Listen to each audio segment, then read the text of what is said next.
Okay, so Hello. hi everybody. We've been having quite a conversation here about Waxahachie. Is that right? Oh, Is that what well, you were it's a talking about? community in Waxahachie. It's Yeah. actually more a specific semi-custom home built that's, to me, way overpriced. So you caught us in the middle of a conversation, but hello everyone, and how are you? It's Happy Tuesday. It's not Taco Tuesday here. No tacos Soup tonight, Tuesday. but it's okay. We're having soup for dinner No tonight. soup for you. No soup for you. Hey, how Let's see is if any of you everybody? get that. Come on, you guys, pop on and say hello. Today, we're going to talk about a recent article that Wallet Hub put out where they named the #1 city in all of the United States, and it ended up being one that's right here in the Dallas area. So, but we're going to evaluate it for ourselves. So we're going to talk about it and decide if we agree or not. Actually, maybe we had to ask them if they know which one it is. Yeah. Oh, if you know which one it is, be sure to chime in if you've already seen the article. Good evening. Hi, Rhonda. How are Or if you? you've been there. Hi, Yeah, Rhonda. if you've been there. Yeah. Hello, Wendy Dale. Purple Hey, Drink. Purple Drink. It's good to see you guys. Love it when you guys join us each week. And Lisa. Lisa says hi. Hey, Lisa. Hello, DFW High Tech World. I love it. Love that name. All right, guys. Poll what kind for of you. tech are you in, Lisa? Yeah, we got a poll for you, guys. Here we go. What makes a city best? Ooh. What makes a city best? What do you think? Okay, I'm going to give you guys some choices since that's what we're talking about today. I'm going to give you some choices. Here we go. Strong home value growth. That's good. Okay, that's a good one, but you got to choose one. All right, great schools. What do you think? Yeah. Maybe. Low property taxes. Great schools to me can be, what's the word I'm looking for? It's subjective. It is, but you've got some good metrics that you can measure it by. Yeah, but I think if you look at these websites, I think they measure them differently. That is a good point. So, they really do. They really do. It's very true. Okay, D, short commute and job access. What do you think? I mean, I see that it's relevant. It's Dallas Fort Worth. Or E, community amenities and lifestyle. Okay, you guys chime in. What do you think? So Rhonda says A. Okay, strong home value growth. That's a big one. I think lifestyle can be a really big deal too. So I mean, think about.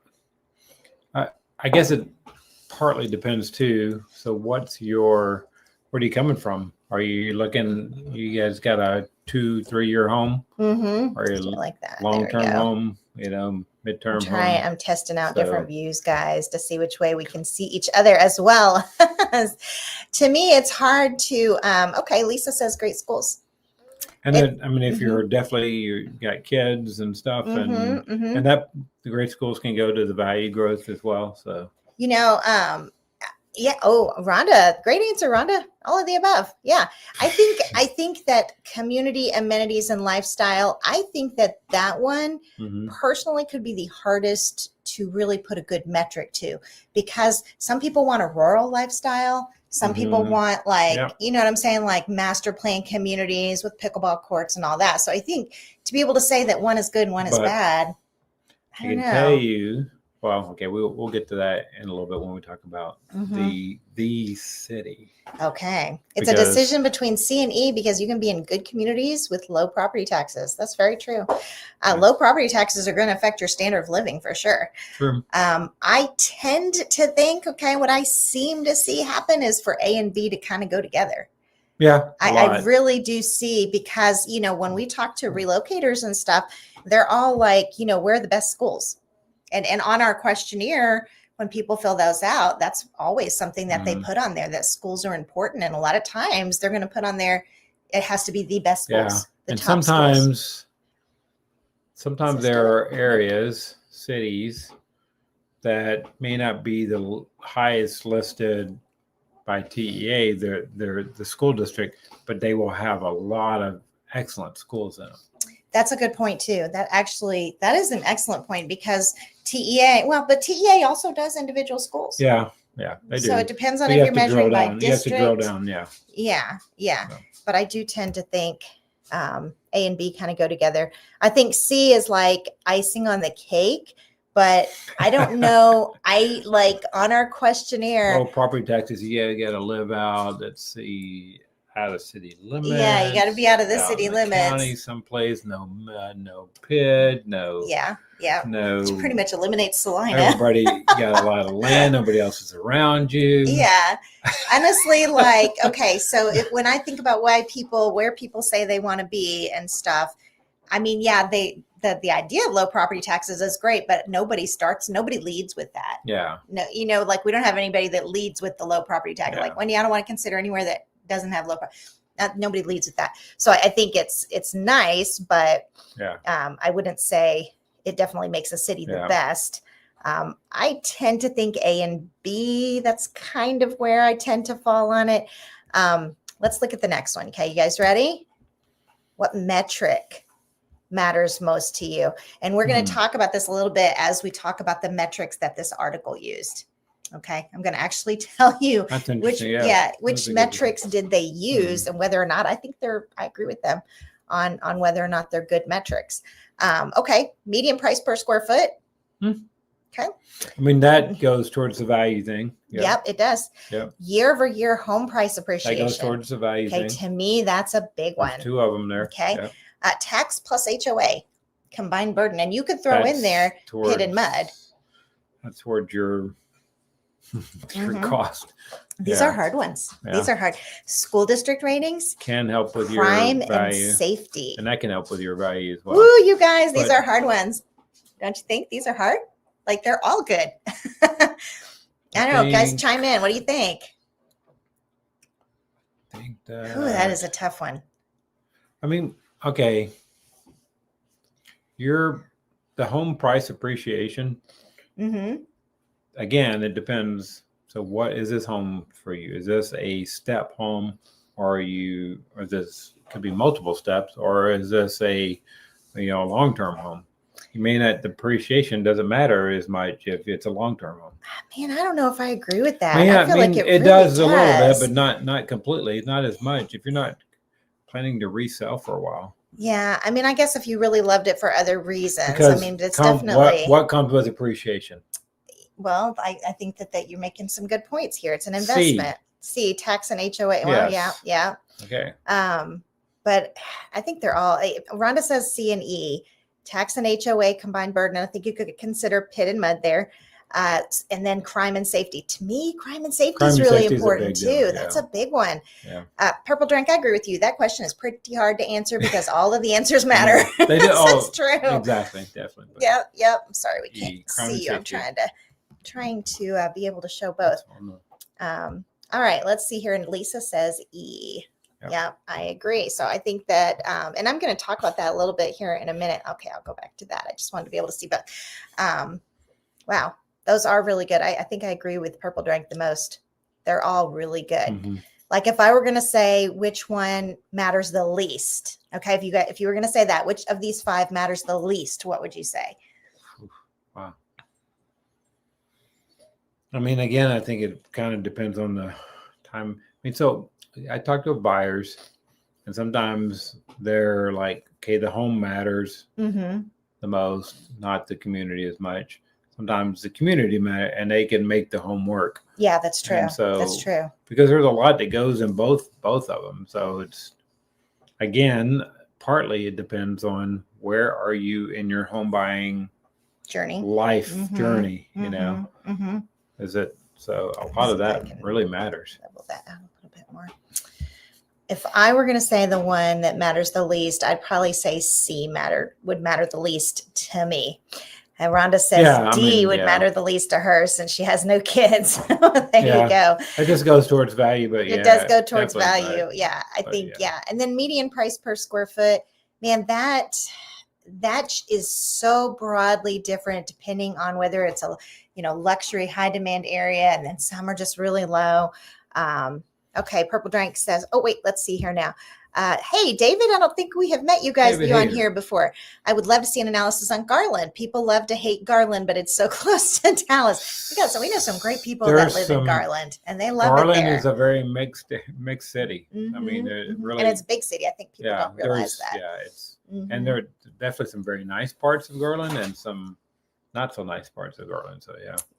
So David, I'd love to know what you would like to see analyzed while we're on the matter of these metrics. I would say, I mean, Garland is definitely not as big as Dallas. The city limits parts of Dallas, but it's a lot like Dallas in that it has definitely a big mix of communities and you can be right next to nice communities and right next to not so nice communities. Very true. So part of what also splits Garland too is what's coming up is 635 there and also George Bush right in there too. So kind of Purple Drink says it depends on if the area has a pit in the mud, but I would say C as well. I agree. Sometimes I think that Salina is hurt by how many PIDs it has. Yeah. I just feel like I'm like, you guys, that affects the value. It affects what people can afford. Okay. Lisa says B. Would you say that was the least important is the B, year-over-year home price appreciation? I mean, I think that's important. I think I would still say C is probably. Again, it depends on what E is so point. important. E is just so important. Yeah. I agree with Purple Drink above all else. I think that they're all good, that they're all so important that it's just hard to pick one. So I am in agreement with Purple Drink this evening. Let's go ahead and take a look at our article. Okay, here we go. Culture map. This Dallas neighbor has the #1 housing market in America for 2025. What do you guys think it is? Any guesses before I switch to the next page? Anyone? Major Dallas. Suburb. Oh, Purple Drink, you make such a good point. I love the southern part of Salina, me too. But the PID tax is a buzzkill. It is. There's so many PIDs there. It's true. And yet Salina is a great place to live. But yeah. All right. Let's see what David has to say. Okay. Frisco. Anybody else? Any other guesses? Come on, you guys. Any guesses at all about which one is the #1 housing market in America? And then we're going to talk about whether or not we agree. Okay. Okay. Rhonda says Salina. Okay. All right. Anyone else before we move on to the next page here? Okay. Let's take a look here. Here we go. As if there weren't any more reasons. Oh, Purple Drake says Mansfield. So far, none of you guys are guessing the right one. As if there weren't any more reasons for people to move to McKinney. Okay, the North Dallas neighbor has topped Wallet Hub's list, ranking the best real estate market in 2025. And we are not talking the best in Texas. They're literally saying McKinney is the best in the entire country. And this is like the third year, I think. Yeah. Third year in a row. Yeah. And then Richardson, Frisco, Denton, and Allen also made the top 10. I could see Allen. Denton is doing a lot of changing. Frisco, Richardson. I was real surprised to see Richardson. Yeah, the personal finance. There are some very nice parts of Richardson, I will say. Yeah. We're not dissing Richardson. I'm just kind of surprised it made it in the top like that. But, let's see here now. Purple Drink. I had McKinney as my first answer, but I think it might be southern part of Dallas. Now, McKinney is on the northeast, if that's what you're saying. I'm not sure. It's right off of I-75. Right. It's on that north and east side. Highway 380.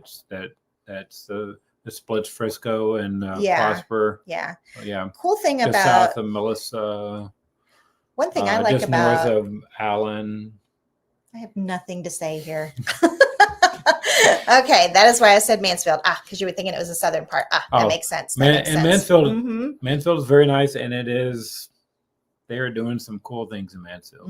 One of these days, we'll have to have a little live stream on Mansfield. Okay, I'm here for it. They're doing some cool things in Mansfield too. So the personal finance website examined 300 U.S. cities, so it's not like every city in America. I don't know how you could do that, but based on 17 metrics, based on each city's overall real estate market, housing affordability, and economic environment. So it's thinking about.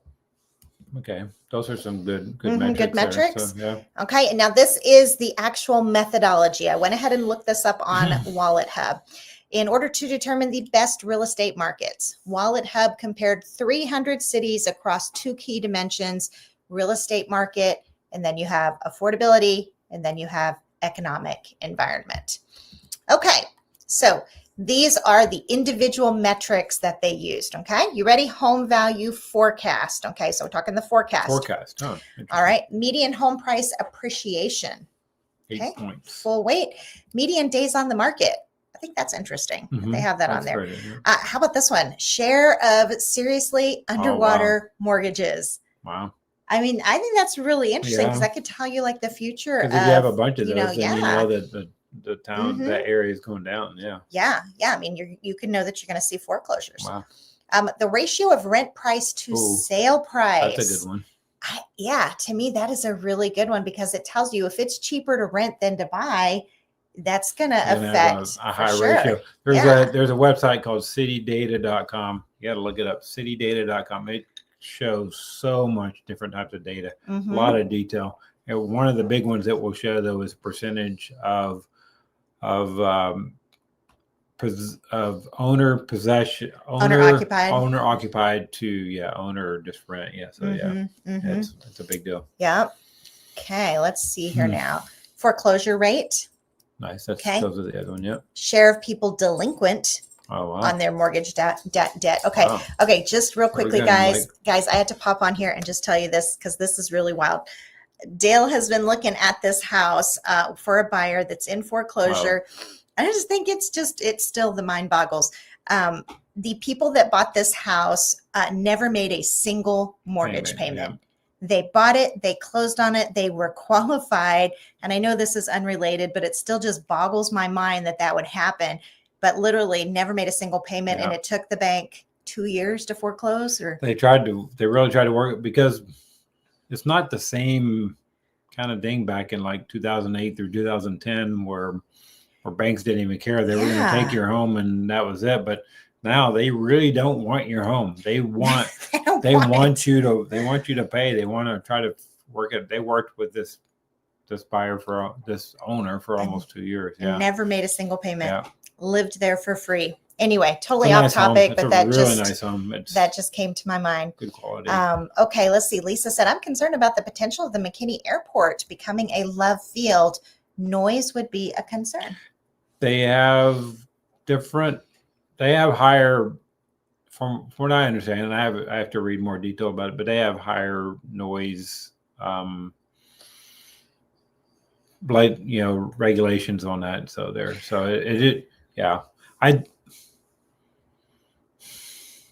I get, there's a couple different ways to look at it. I think it's going to help McKinney grow. It's going to help that whole area right there grow right around 75 and 380, and the State Highway 5 right there.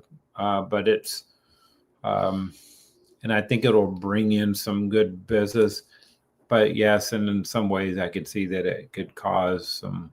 I don't think it's going to be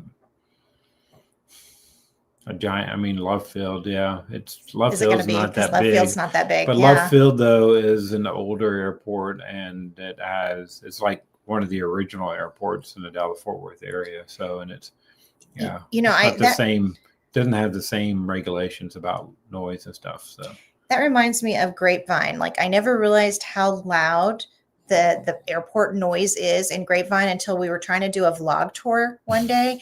And it took us forever because every time I would start talking, another jet would go by and it was so loud. It's usually from the Northwest. Yeah. And so, okay, let's see here now. What part of McKinney will the airport be located? It's right there in the north part.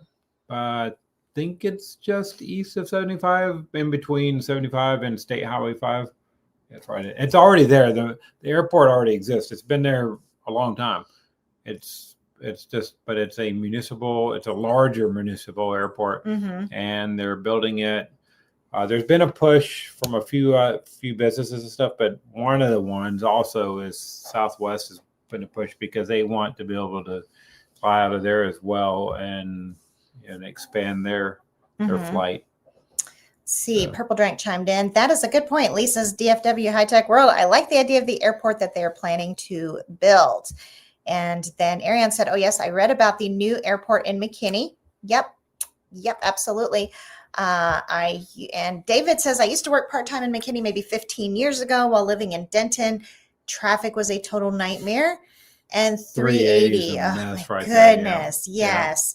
McKinney has always been unattractive to me. I'm telling you, I can't believe how many people don't like 380. I mean, it is just getting some serious bad press lately. So that part of McKinney is not your typical part of McKinney. That is not, and it's so. I guess for some reason they started, maybe because of all the growth in Salina and Aubrey that way. So they started the major parts of working on 380 over on the west side. And it's almost, they have a lot of the bypasses are almost complete over there. So they'll be opening them up pretty soon. That part of 380 where you're crossing 75 going across State Highway 5 and going into Princeton area, Melissa, and that way, like over there. Yeah, it's not nice. So it's tired. The airport is already built on the east side of town. The voters turned down the expansion, but I think it will come back again. Oh, they're already moving forward. Yeah. Yeah. Yeah. And then, so the zoning laws must be real flexible in DFW. Yeah, and I'll tell you what, they just changed, well, maybe because of airport noise, maybe? Is that what you're referring to there? Zoning laws in Dallas are some of the most restrictive in the U.S. Interesting. And yet they just changed some laws to make high-density housing a lot more prevalent. Well, they're working. I think it's supposed to be voted on this November. So, all right, where were we? Okay, vacancy rate. Share of young homes. Building permit activity. I know, like what new construction? Housing units built between 2010 and 2020. Then I don't know how they said Richardson rated because Richardson doesn't have a whole lot of new homes. Building permit activity full weight. Okay. So that tells you the real estate part of it. Okay. The real estate market. Okay. We'll see. All right. And now we'll get to the affordability and economic environment. The first one is housing affordability, and they gave it double weight. Okay, so they weighted affordability as a really important factor. Maintenance. I would say there's some good affordability in McKinney, depending on where you look. I mean, yeah. Maintenance affordability. How did they decide that? Maintenance. I know. It's like this metric measures maintenance costs as share of income. Population growth rate. Okay, full weight. Job growth rate. Unemployment. I can see that with McKinney. A lot of that is location because of the highway. So, and there's unemployment rate, under employment rate, median credit score. Interesting. Isn't that interesting that they use the median credit score as a metric to the economic environment? So here are the metrics I personally wouldn't have used. Just my personal opinion, guys. Job growth rate within the city. Because I think you're in the Metroplex where tons of people work remote. Yeah. I mean, if you're saying that you need to have jobs growing within the city, I'm kind of like, they're right next to Frisco. No, but I wonder when they look at that, are they looking? Because it's not the same as employment. Are they looking at just within the city, or it is? Yeah, I don't. Yeah. I know that. Well, that's what it said. Job growth. Well, job growth rate within the city. I was like, I don't know. Share of young homes. Okay, so I think some of our best suburbs don't necessarily need to have new homes. Yeah. I think you can have a pre-owned. I mean, even Richardson, they said they liked it. That doesn't have new homes. So I wasn't sure I would have used that metric. Building permit activity. Again, I don't know. I don't know that you have to have new construction for it to be a best city. Yeah, I wonder. Yeah, I don't know if they're looking at just a balance of it or what. I don't know. And then population growth. So I think you can have I don't know. And again, this is just my personal opinion. I don't necessarily think you have to have new construction and population growth. I don't know I think it's stable. Now, I think if people were just all leaving it, that would be a bad thing. Yeah. But I think if it's a stable community, I don't think it necessarily has to have like a ton of building permit activity. I don't know. Just my opinion. What do you think? No, I think I'd agree with it. Yeah. It just depends on, maybe we'd have to delve deeper into what they're really looking at, but yeah. All right. Metrics I would have used. School ratings. I would have used school ratings. Did you notice they didn't even put that in there?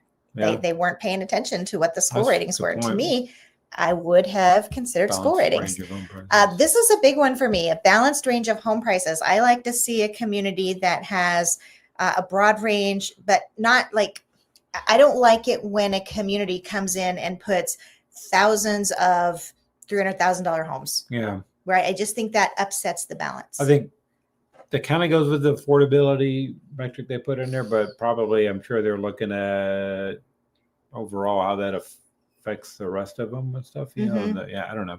Again, you have to delve deeper into what they're really looking at. But yeah.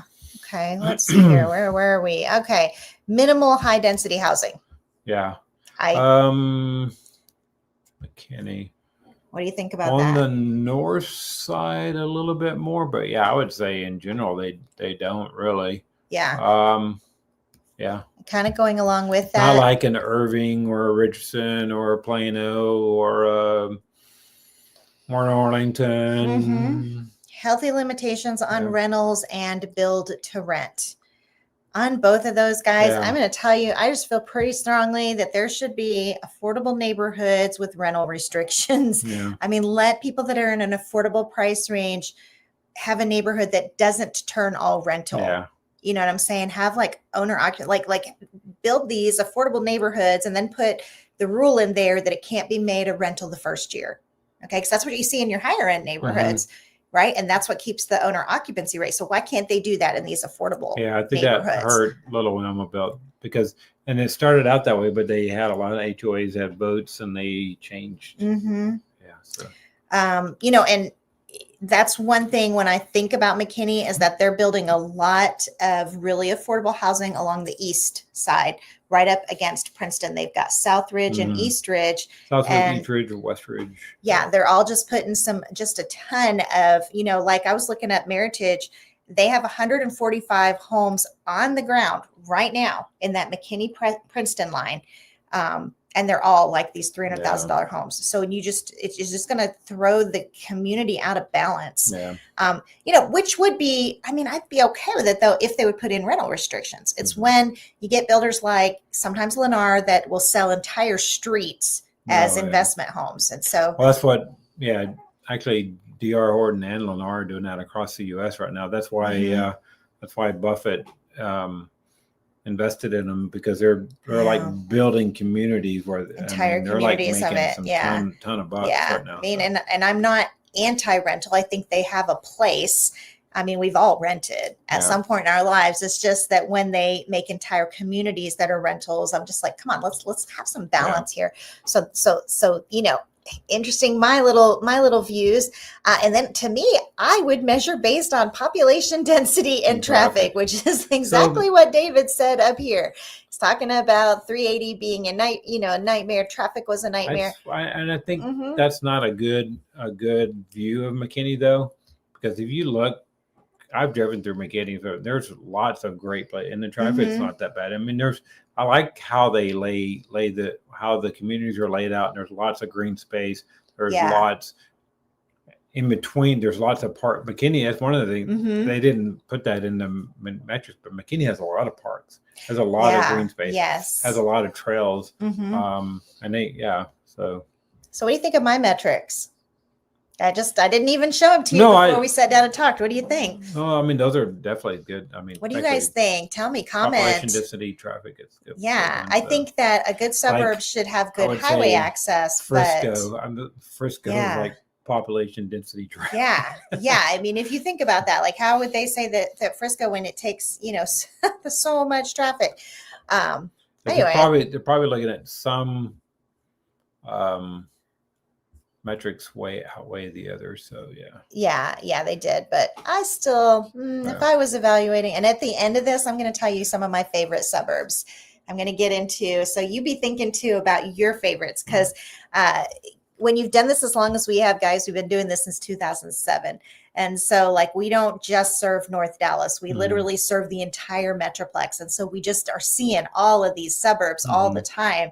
And so I actually, you know, as I go, I develop opinions. I'm like, I really like this one a lot, you know, and I know you do too. So I made a personal list here at the end after we get through this. Usually I'm looking more at communities versus the suburb itself, versus the suburb.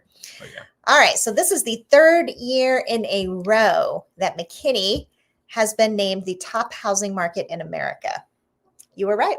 In 2024, Frisco was right behind McKinney. So clearly traffic density does not matter with the second best real estate market in the country, but has since dropped into sixth place this year. I guess the key term they're saying real estate market. So that's probably so. It's Well, not but like it's named not the like- top housing but market. they- Yeah, so housing they- market. So Yeah. they do say there are like because there's other people who do the best, city to live in or the best, that kind of Yeah, thing. you're So, right. but- That you make Yeah. a great point So, on that one. yeah. That's very true.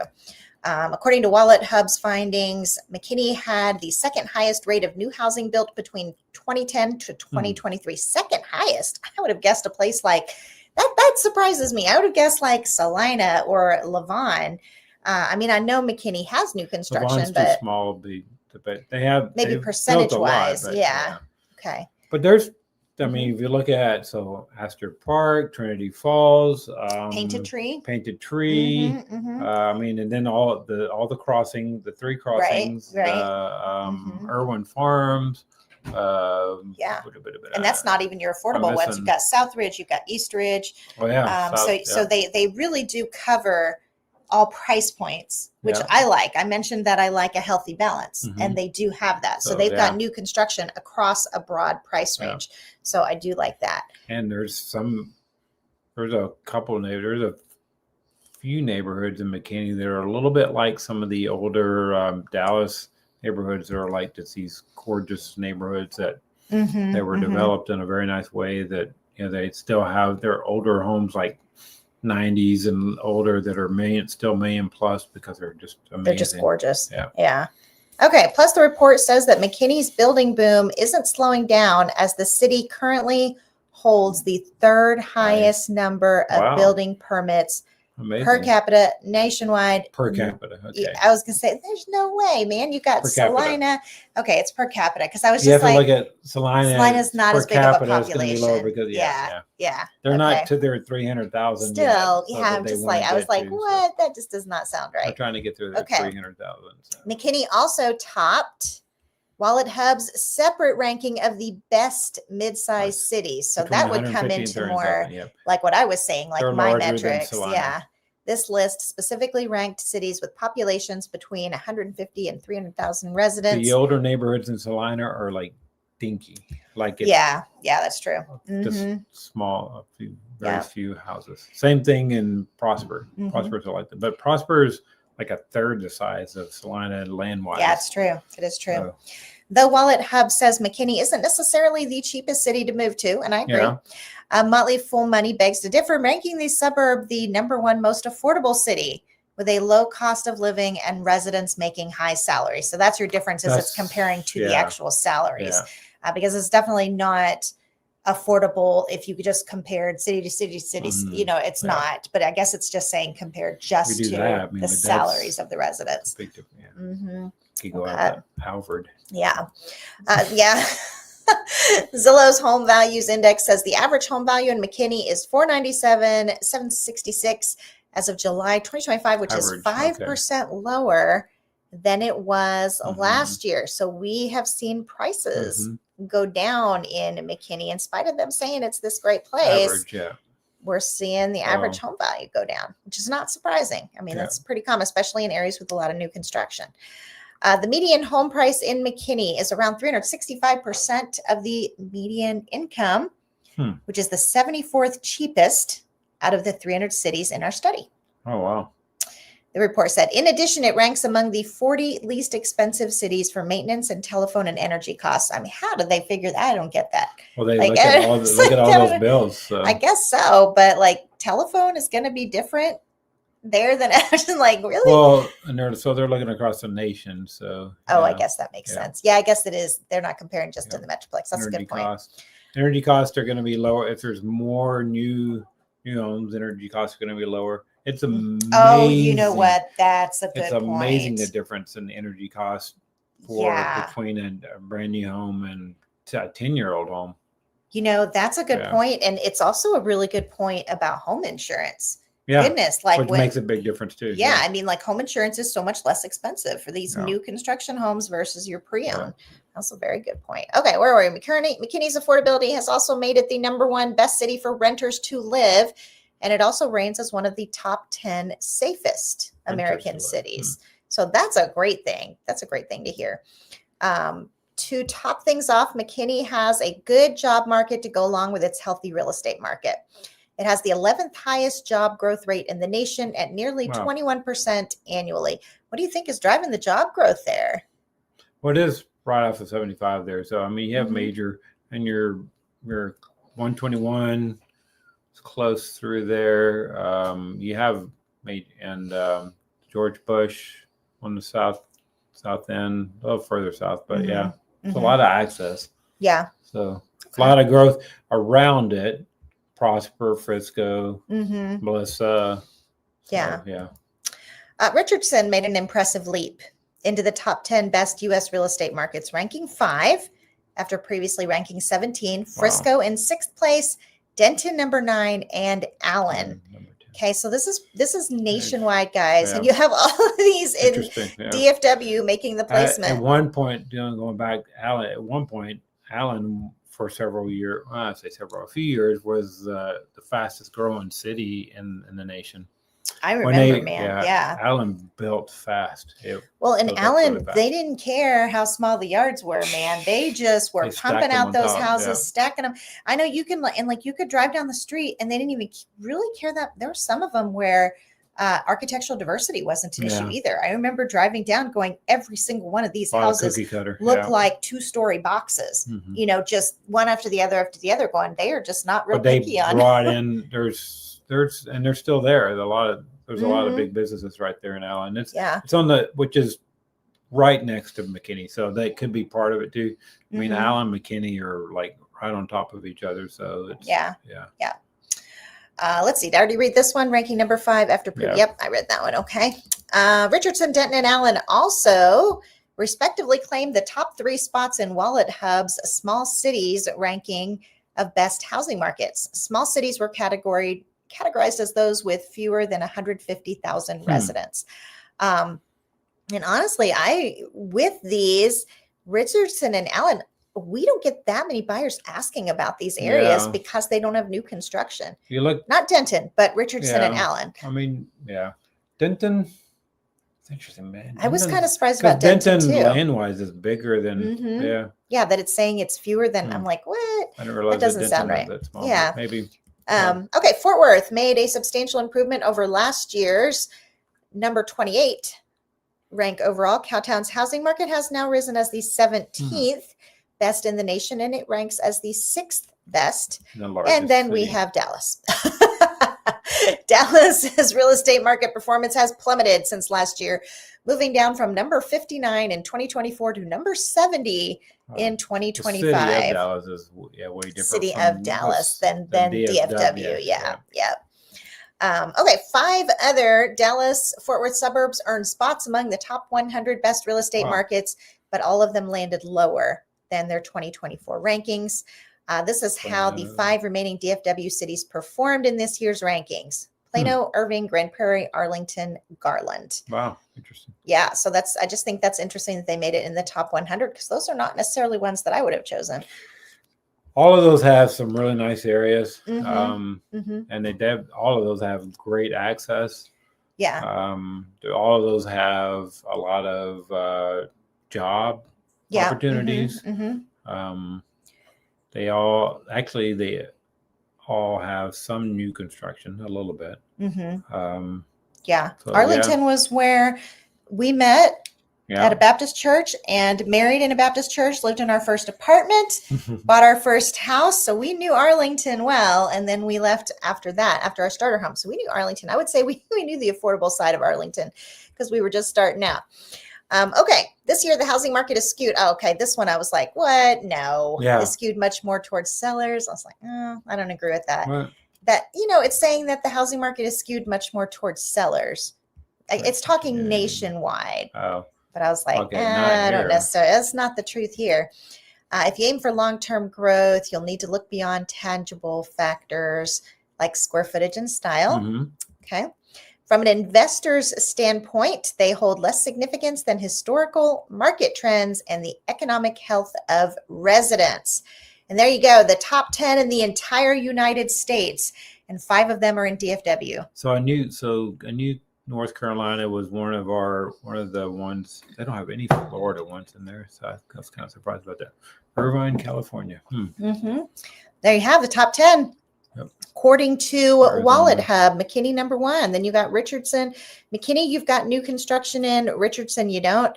Frisco, you have new construction, but it's going to be more affluent, higher end. Denton has new construction. Allen, maybe new townhomes. There's some townhomes. Yeah, you're not going to find, a lot of single family. They had their day, basically. Allen had their explosion of population growth, and then now they're kind of landlocked. Okay, guys, some of my favorites. There you go. There you go. Yep, some of my favorite suburbs. Now, I do like McKinney. I do. But when I was thinking through what other ones do I really like, okay, and you're going to see, like, for me, it's kind of like you can kind of tell I tend to like a little bit of a rural feel, and so that's why bigger lots. I like bigger lots. I do. South Lake may not be quite as rural, but it definitely has bigger lots. So I love Lucas and Parker for that rural feel. I'm undecided as to which one of those I like better, because Lucas has better schools, but Parker's closer to the action. Yeah. For affordability, I like McClendon Chisholm in terms of, hey, you can get a big lot and it's not as expensive. Like Lucas and Parker's got the rural feel, but it's expensive. $1 million. Yep. McClendon Chisholm still got that rural feel, but at a better price tag. So not that it's super affordable. I'm not saying that, but I love the, I don't know. I like how McClendon Chisholm, both McClendon Chisholm and Heath, I will say, on the east side. I like that you're like 10 minutes from Rockwall, and yet you completely feel like you're in this rural, super small town feel. And then Rockwall has, everything you need in Rockwall. Unless you're commuting across the lake, Rockwall is very self-sustaining. So if you work remote, it has it all. And then if you go south, really to McClendon, Chisholm, or Heath, I like both of those areas a lot. Heath is really beautiful. Their pre-owned section of it, and then they've got one new construction area that they're really growing out there. So on the northeast side, I like Lucas and Parker. I do like McKinney. On the east side, I like McClendon, Chisholm, Rockwall, and Heath. I like those a lot. On the south side, I like Ovilla. Yeah. What do you think about Ovilla? Ovilla is, there's a little place. What's it? One just north of Ovilla. I can't think of the name of it. Oakleaf. Oakleaf, yeah. Yes. There's some gorgeous homes there, but Show you guys this. I can show it to you on the map, because you probably have never even heard of Ovilla, but it is a really neat area. So let me show you Ovilla. All right. So right here is where you'll see Ovilla. Okay. And so what I like about it is I like that you see all the greenery. I like Ovilla for that reason, and Oakleaf. These are really nice areas. You do have to go like into Midlothian, to go see. Down to Waxahachie. Right. Any good action, but I would say on the south side, Ovilla is probably my favorite. And then of course on the east side, I go up here, and again, you'll notice how I'm kind of leaning towards that kind of rural feel that I do like that. And I get the appeal in the season of life for every one. The zero lot lines, I get that, as well as you really want that master plan. I get that. We sell a lot of those. But you can see how Rockwall is white. So meaning it's got a lot of the development. And then down here, though, you've got a lot more of the green, which is where you're going to have like that rural feel, but you're so close to Rockwall. So let's see, where were we? Share this tab instead. And then on the west side, I like South Lake. Yeah, South Lake is. Yeah, and I like South Lake, West Lake. I like Keller. I thought I was like Keller I like a lot. Keller and Grapevine. And I do like Grapevine, except their airport noise. You gotta get into parts where they have it. There's more wooded areas in Grapevine, which are really nice. Yeah. Oops, I was trying to show what we're talking about on this west side here. Let me open it up, and then I'll switch over the map again. See if I can do this. Here we go. Where's my south? There we go. Okay, so now let me share this tab. DFW Airport's as big as the city. Yeah, isn't that wild, guys? I like South Lake. I like Grapevine. I like Colleyville, and I like Keller. I just and again, nice these are just personal preferences, guys, and a lot of it is tinged by the fact that I kind of like bigger lots. I kind of tend to gravitate toward that green space. So that's my opinion. How about you? What would you say are some of your favorites? I told you. I mean, I like South Lake, Grapevine, the Keller, and what was the other one you mentioned there? I agree, but that area right there is Grapevine, Colleyville. Colleyville. They're kind of connected a little bit, and I think South Lake really supports a lot of that too. South Lake was built in an amazing way. I just love the strategy of how they built South Lake, and it has a lot of business headquarters in it. But you can't, you drive through it, you can't really tell. There's no multifamily housing in it at all. They will not. No high density housing at all. And all bigger lots. Even in the master plan community parts down there, they're all bigger lots. And the older homes have held value. Like, and there's 80s homes that are over $1 million. They're super quality. You know, and I was going to say, it's weird that you have a country feeling there, like you do with Lucas and Parker and McClendon Chisholm, but South Lake also has suburban things. It has all this shopping, has fantastic restaurants. And so, like, you leave neighborhoods that feel very country-ish, and 5 minutes away, you've got these huge shopping centers. So to me, it's one downfall is very little new construction. I think they've got like one community they're working on right now that's new. But for the most part, we're talking about an established set. That's why when it was talking about its metric was new homes and newer homes and building permits, I was kind of like, to me but they're talking about market. So it's not a market. But in terms of like quality of living, I think you can have a suburb that doesn't have any new construction and it'd be a great place to live. Good stuff. Good stuff. Okay, so we've got some comments here. Seems to me that the jobs still seem to all be in Plano, Dallas, or Addison. I wouldn't want to live half hour away from any of those. Traffic is going to keep getting worse from here, especially as people return to the office. Well, I think that's because of where a lot of the major headquarters, major companies are built off of the tollway right there, and the crossways of Sam Rayburn and George Bush and 635. So that's where those areas are. So, yeah. What do Patrick? Hey, Pradick, not Patrick. Sorry, Pradick. What do you think of Keller for investment property? I would have to look it up, and I would be surprised if you could find things that would cash flow there, because that's not like it doesn't really have its share of like really affordable housing. So what is, I would be surprised. Like, what do you have things that are going to be in that cash flow range? DM says, Dale's going to look it up real quick. DM says, hi guys. Hey DM. Thank you for popping on today. And then Sam, hey Sam, is McKinney buyer's market or seller's market? It's a buyer's market.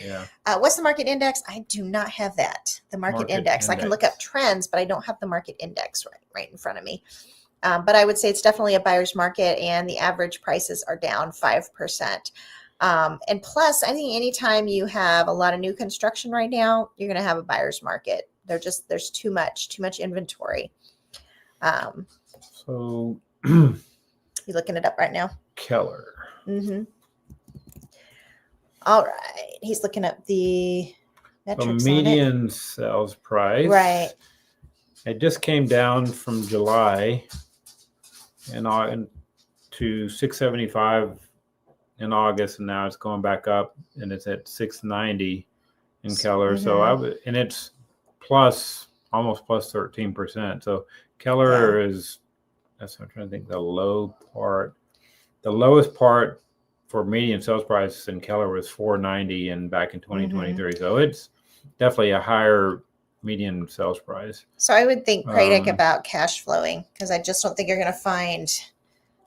I mean, that'd be a good place for investment. It's a good place, though. Maybe if you found, I mean, if you really searched, the location is great, but because there's definitely a lot of people over there, and there's a lot of access. So I mean, if you found the community, found a home that that you could buy it under the median and stuff and fix it up and stuff. Right. It might make a. So maybe that's from what that you're talking about. I standpoint, tend to think investment as in rental, but maybe you're just Yeah. talking about buying distressed homes and fixing them up. Oh, And in even which if it case, was I a think rental, it could be. but yeah. Homes are definitely going up in value there. That's Yeah. what we're seeing. So, David, you always They have said, to. what was the other one they said? Oh, McKinney. Yeah. Is McKinney a buyer's market or a seller's market?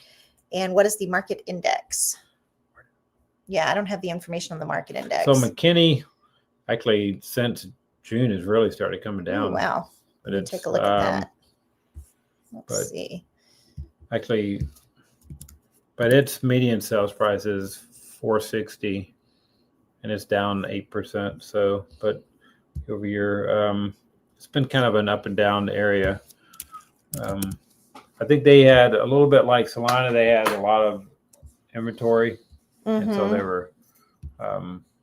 I would say that seasonality is in full swing in McKinney. Yeah. Okay, so you guys see that right there.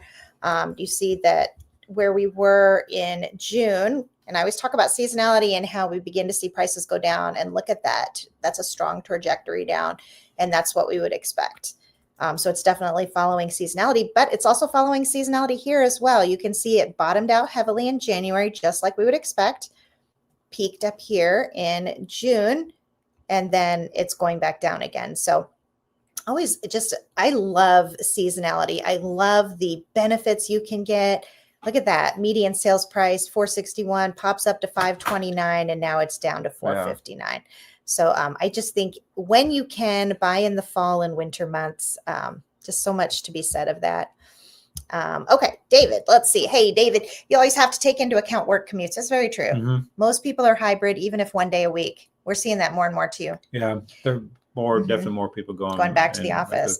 And, but Yeah. McKinney has good access there, so Mhm. it's pretty easy to get around there. Highway It's only access. if you're in the northeast part up there by 380, it's going to be definitely more.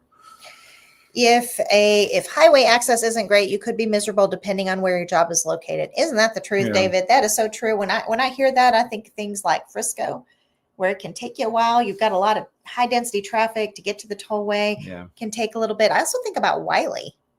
Like Wiley is a great place to live, but you got to go quite a that's while to get access, to a yeah. good highway. You're talking 10 to 15 minutes at least to get you to the highway when you're in Wiley, right? more than that. More than 20 that. plus. Yeah. Yeah. So you're right. I mean, there's Um, so much to be said about that. You know, you want to get that rural feel, but then you have to go so long just to get to the highway. And again, I know I said I love South Lake, but South Lake has got that going on. It's got fast highway access with still a rural feel. And it's just hard to If get you that have 114 combination. and 121 right there. Right so, there. Yeah. yeah. Airport. David says, I find this channel very informative. I love that. I'm so glad to Awesome. hear that. That Thanks, is the David. goal. I love to get on here live on Tuesday nights and be able to answer your questions and interact with you. And then my goal with the videos is the same way, like just as data heavy as I can get it, as much information as I can get it. So I love that. Thank you so much. I'm so glad to hear that. Is a water co-op like a mud or pit? I'm confused about those. No, water co-op. It's like so in some areas of the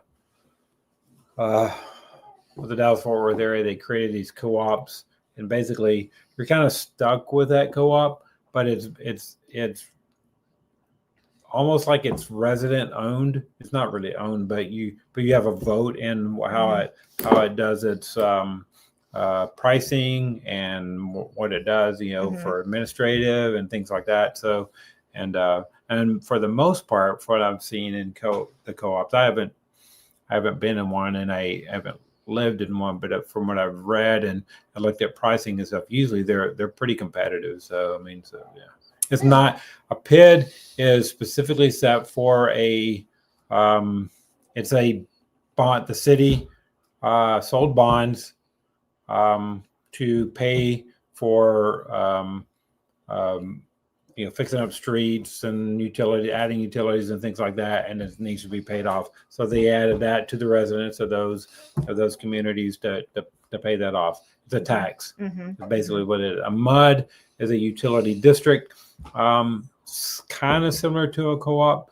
That what a MUD is if you find those outside of the city limits, or that city is small enough and they don't have the service to provide utilities, And so they have a utility district that provides the services. Yeah. And you see an offset there with the city taxes as well. Yeah. Okay. Predict back on Keller. Keller has good schools, 1,800 square foot cell house, around 325. Not bad. That would be quite, and the that principle of relative liquidity would very much apply there, because that would be a very liquid price, depending on, the ARV, if you're talking about getting at 325 distressed. Let's see, what do they have for sale there? And, well, we can look at this really quickly. When he says that there are schools, we didn't really pop over on this, but let's take a quick look here, guys. Here's McKinney ISD. In terms of their schools, you get an 88 out of 100. And then if we look at Keller, let me go ahead and take a look at Keller real quickly here. Let's see. Let's see here now. Keller ISD. Okay. So let me share that. When I think of Keller, okay, it's not great schools, but it's decent schools. Okay. You got an 85 out of 100. So McKinney rates a little bit higher than Keller ISD. All right. Let's see here now. Purple Drink says, I'm glad McKinney is one of the two areas besides Salina, mainly the southern portion of Salina. Yeah. I love that southern part. You've got Prosper ISD. It's very nice. So Keller's, there's actually right now. Some in that lower. Right now there are about 14 homes listed under 400,000 in the 1,800 to 1,500 square foot range. Ariane says this DFW housing market is huge. My goodness, 100% you are correct. The memories in Arlington for you guys. Yes, exactly. Man. So many memories. But I will say, when we moved out of there, I couldn't get out of there fast enough. I was just so tired of the traffic. And also at that point, I didn't know about, there's some really cool areas with really hilly streets and huge towering trees. And we didn't really know about that area. On the northwest side of. I love. By Lake Arlington, there's some. I love West Arlington. For affordability, you can get, $350,000 homes in these beautiful neighborhoods with these huge trees. I love West Arlington, and I love Northwest Arlington too. South Arlington tends to have a lot of foundation problems, so I've noticed that kind of trend on that south side. All right, yes, wow, surprised Irvine, California is number 3. Yep. That's interesting. It really is, isn't it? I remember I used to travel out to Irvine, so it's a heavy. Well, hey, Gio, are these ranked in order? That's what it showed. Yeah, that was showing as McKinney as number 1. We like big lots too. Aaron, we are kindred spirits, because I really do. And I think there's a season for all of it, but I really like the bigger lots and just kind of that more open space. Problem is when you get those bigger lots, so much of the time you have to give up the pickleball and the community pool. You end up giving up all that, because usually you get that with your smaller lots. But there are some communities that they'll have a few of those, like the 100-foot lots and things like that. But very true. But then you're looking. But usually those are over far less. $1 million. Exactly. Yeah. These first few on the east side, yes, they were the Rockwall, the McClendon Chisholm, and the Heath. They're all on the east side. Yeah, and also Lucas and Parker, but they're on the northeast side. Yeah. So. All right. Humphrey. Hey, Humphrey was just in South Lake Town Square this weekend. Oh, nice. Yeah. See, that's nice what place. I'm saying about South Lake, man. You've just got this country feeling, and then you've got the town square, which is like really bustling, and all the restaurants you want. And it's really just I think you're right about what has allowed it to have this balance is the lack of high density housing. Yeah. I well, think part that of it. has I mean, really and then to pay for things to make it nice. They enticed those companies with their headquarters in that area. So gotcha. Okay, Gio, I see what you were saying now. You said was referring to your personal favorite list. No, not specifically. They're each favorites for different reasons, but they do kind of have that theme of that rural feel. I don't even know that I could necessarily say that one is absolutely favorite, because they're favorites for different reasons. Actually, because we were talking about, I could go back. I could say, I really like Highland Park. That's really cool. I like Preston Hollow. Christmas time. I like Preston Hollow. Yeah. But these aren't cities. These are these are. Well, Preston Hollow's not. Yeah. Okay. Highland Park is. I like the Dallas, the South Dallas part. Well, okay, it's close to downtown east, the M Streets area. Oh yeah. How about Lower Greenville? That's Lower really nice. So Greenville, these are little sub areas that we really like as well. No, but mainly I think Gio was focused. That's why I say I usually focus on communities more than I gotcha. Yeah. I was trying to think in terms of like, what do I like on the north? What do I like on the east, south, and west? Yeah. And so that's kind of the order that I actually have them in. And South Lake, I should have also added Keller, Westlake. All of those have just this kind of, in Colleyville is really nice as well. All of those, you've got kind of a small town country feeling. Probably like go ahead. I think you might like Roanoke then too. Roanoke is like that way. Yeah. So you can kind of tell where I where I tend to lean in terms of like my favorite, types of communities. Anyway, well, guys, we've run out of comments, and lo and behold, it has been an hour. So I think we're going to call it a night and talk to you guys, unless you've got anything else. No. I'll just say goodnight. Okay. All right. Well, everyone, listen. Nice talking with you guys tonight. It has been. It has been great talking to you guys. Really enjoyed. This was kind of fun because a lot of times we talk about the housing market. So this was kind of a fun, different, theme to talk about. So I really enjoyed it. So, all right. Well, listen, you guys have a great evening, and we will see you again. One more comment. Okay. No. Thanks again. Okay. Yeah. Kyle said, how is Prosper? Prosper's a great place to live. It's borderline affluent, luxury, kind of on the low end. But it's a great schools. They are building and they are putting in some apartments. So you want to be aware of that. They're, areas, but they have some amazing neighborhoods. And they really do. You were just there, I think, this last weekend, and you spent like 8 hours showing. I'll be back there tomorrow too. Yeah. So we end up doing a lot of business in Prosper. Okay. Purple Drinks. Thanks again, Wendy, Dale, and Rhonda. Good night. That's a great way to end it. Good night. And you guys, thank you so much. And Lisa said, good night. You both know a lot about DFW. Man, when you've been doing it since 2007, I tell you what, you really get to know it. All right. Well, you guys have a great evening, and we will talk to you next week. Bye. Bye.